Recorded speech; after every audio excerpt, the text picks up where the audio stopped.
पांडुरंग तट राहणार आपेगाव तालुका अंबाजोगाई जिल्हा बीड या तालुका अंबाजोगाई जिल्हा बीड मी या ठिकाणी आलेलो आहे। प्रत्येक ठिकाणी प्रत्येक वेळेस आलो आणि प्रत्येक वेळेस मला वेगवेगळे अनुभव भेटलेले आहेत। एक मन आहे, देणाऱ्याने देत राहावे, घेणाऱ्याने घेत राहावे आणि घेता घेता देणाऱ्याचा हात घ्यावा। या पद्धतीने मी काही ज्या गोष्टी मी मागितल्या आहेत मायबोलीमध्ये आणि माऊलीच्या आणि महाराजाच्या चरणी येऊन सुभाष बाप्पाच्या आणि एकनाथ महाराजाच्या त्या सगळ्या काही गोष्टी मला परिपूर्ण भेटलेल्या आहेत। मी सुरुवातीला 2016ला आलो होतो।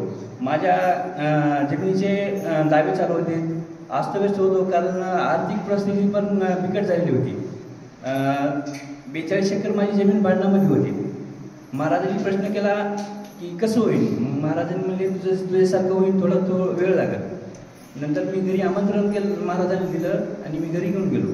त्यावेळेस मला तारीख दिली होत्या की छोट्या बंधूची PITची तारीख दिली होती। त्या तारखेनुसार PITची अवॉर्ड सादरीकरण झालं, निकालाच्या तारखा दिल्या होत्या, त्याच तारखेला माझे निकाल लागले। नंतर काही अनुवादानं मला त्या समोरच्या माणसाने विरोधी पक्षकारांनी मला मारहाण केली होती। माझा हात पाय मोडला होता, मेलो म्हणून सोडलं होतं।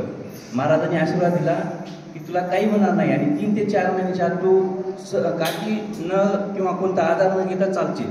त्याप्रमाणे माझं सगळं काही झालं। नंतर माझ्या छोट्या बंधूचं लग्न राहिलं होतं, तर महाराजांनी आशीर्वाद दिला होता की 17 फेब्रुवारीला तुझ्या बंधूचं लग्न होईल म्हणून। तर ते अगोदर एक स्थळ आलं, जमल्यानंतर मी महाराजांची दत्त जयंतीच्या टायमाला वेळेस आलो होतो। तर महाराज म्हणले किती तारीख काढली, तर 8 तारीख काढली म्हणलं। तर नाही म्हणले 17 तारखेला। ते पहिलं मोडलं आणि नंतर दुसरं 17 तारखेला महाराजांनी सांगितलेलं त्याच तारखेला दुसरं लग्न म्हणजे लग्न जमलं आणि लग्न 17 तारखेला फिक्स झालं।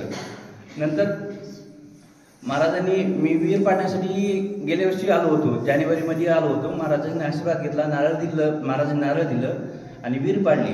12 लाख रुपये खर्च झाला। माझ्याच्यानं म्हणजे थोड्याशा कोर्ट कचेरीच्या पाण्याच्या कारणामुळं मला आर्थिक परिस्थिती बिकट झालेली होती। तरी पण मला 1 रुपयाची कॉईन दिली आणि जा म्हणले विहीर पाड, म्हणजे तुला पाणी भरपूर लागेल आणि तुला काही कमी पडणार नाही। ती गोष्ट झाली तर मला विहिरीला पाणी भरपूर लागलं आणि ती विहीर आतापर्यंत चांगलीच व्यवस्थित चाललेली, पाणी निघालं नाही जी मोटर आहे त्या मोटरीला। आणि कालच्या आठवड्यामध्ये मी नवीन विहीर पाडलेली आहे। महाराजांनी आशीर्वाद घेतला होता, नारळ पण गेलेलं होतं। 15 फुटाला मला भाषण लागलं होतं। पाणी लागण्याची थोडीशी आश्वासी कमी होती, उंच ठिकाणी थोडीशी विहीर घेतली। महाराजांचा आशीर्वाद माझ्या मागं होता आणि मी महाराजाला व्हॉट्सअपला तो विहिरीचा व्हिडिओ पाठवला होता आणि महाराजांनी आशीर्वाद म्हणून पाठवलं मला।